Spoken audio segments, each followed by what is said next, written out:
The auction yard was little more than a patch of dust where lanterns swung against the dying sun, throwing long shadows across the rough-hewn stage. Men muttered in low voices, the scent of whiskey and sweat thick in the air, as if the whole town had gathered to watch humiliation sold cheap. A woman stood before them, wrists trembling though her eyes burned with defiance, her dress threadbare, her hair undone. They called her Eliza Mae. The auctioneer barked numbers no one answered, until silence settled like a shroud. The crowd shifted, some chuckling, others spitting. At last, a tired voice spoke, $1. The gavel struck wood. For less than the price of a bullet, her life was traded, and the world leaned closer, curious to see what fate a single coin could buy. The buyer was a rancher named Samuel Hart, a man whose boots carried the limp of some forgotten gunfight, whose eyes seemed older than the face around them. He did not smirk at his purchase, nor tug her arm like property. He merely tipped his hat, as though greeting her, then led her down from the platform. People jeered, whispering that Hart had bought himself a ghost for charity or shame, yet he walked on, unbothered, the sound of mockery fading behind them. Eliza followed, shoulders rigid, fury pressed against despair. Why him? Why $1? Why at all? The ranch stood alone beyond the edge of town, where the wind carried only the cry of coyotes and the dry scent of sagebrush. Samuel showed her the small cabin with its sagging porch, the barn leaning like an old man, the corral where 2 tired horses shifted in the dust. He opened the door, let her step in first, and set no chains, spoke no orders.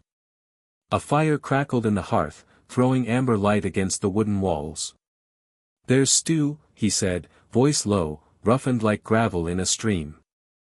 Then he left her to the silence. She sat at the table, spoon trembling between her fingers, tasting food not offered in kindness for longer than she wished to remember. And in the pause, a question burned: what sort of man spends even a single dollar on a woman everyone else had cast aside?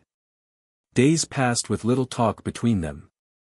Samuel rose with the dawn, tending to chores with a steadiness born from years of solitude. He never asked her past, nor pressed her with touch. Instead he placed bread at her plate, mended fences while she watched, and sometimes paused to show her how to tie a knot or hold a lantern against the wind. She resisted at first, bristling under the weight of town whispers she carried in memory. Yet in the quiet she began to notice, he saved the best cut of meat for her bowl though he chewed only gristle himself. He left his coat by the chair nearest her bed on cold nights, and when she dropped a bucket one morning, he bent not in anger but in silence, lifting it with the same patience he gave the earth. Each gesture was small, almost invisible, but they pressed against her shame like soft hands smoothing creases from cloth. And each night by the fire, as his shadow stretched long across the floor, she wondered if dignity might still be sewn back together, thread by thread. One storm broke the silence wide open. The wind howled, rain slashing against the windows, thunder shaking the ground as though judgment had come at last. Eliza wrapped herself in a thin shawl, but the cloth was torn where time had bitten through. She found Samuel at the table, lantern lit, his rough fingers moving carefully over the fabric, needle glinting as he stitched the tear closed. He did not look up, only said, "This'll hold a while longer."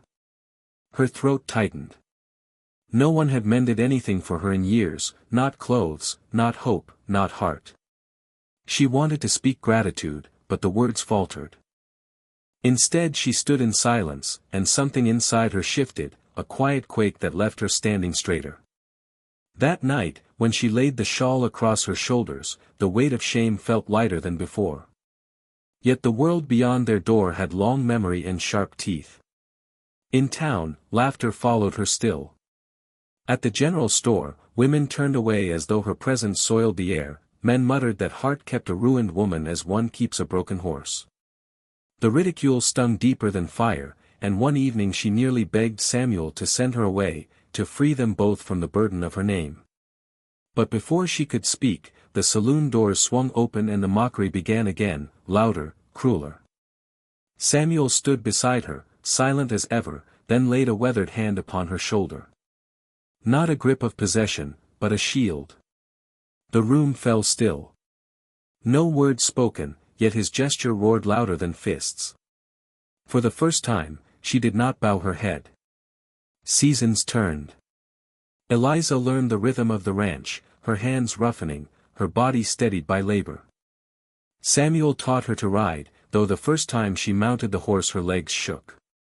"Lean forward," he murmured, steadying the reins with his palm atop hers. Wind rushed against her face as the horse broke into stride, and for a moment she felt like a child again, free and weightless. When she glanced back, Samuel's eyes followed her not with pride of ownership but of quiet awe, as though he were the one who had been given something rare. She carried that look back with her, and it became a lantern inside, guiding her through every shadow that remained. But the night of fire would test it all. Flames burst in town without warning, leaping from one building to another, the heat fierce, the smoke blinding. Shouts pierced the chaos, men hauling buckets, women crying out names lost in the blaze. Eliza saw a child's face framed in a window, small fists pounding against the glass. Without thought, she ran through the smoke, cloth pressed to her mouth, heat licking her skin.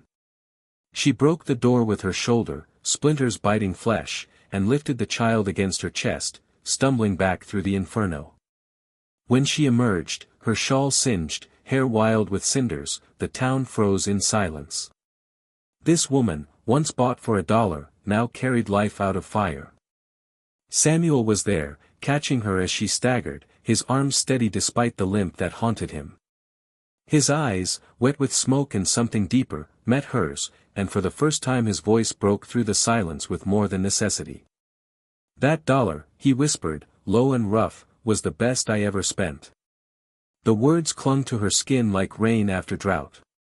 She wanted to weep, but instead she stood taller, child safe in her arms, the jeers of the town burned away like straw in flame. In that moment, no one could measure her worth, not in coin, not in shame, not in rumor. She had become her own reckoning. When dawn crept across the ashes, the town stirred with uneasy awe. No one spoke of her price again. Samuel walked beside her, neither leading nor following, simply there, stride matched to hers. The sun lit the dust golden, painting her not as property but as presence, not as scandal but as story. Somewhere inside, the girl who had trembled on an auction block was gone, replaced by a woman whose dignity no one could bargain for.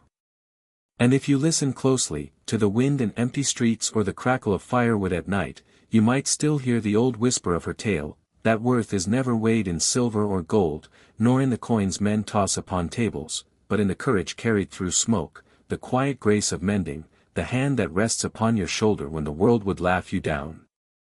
Remember Eliza Mae, the woman who cost only $1 in the Wild West, and yet left behind a fortune no one could spend.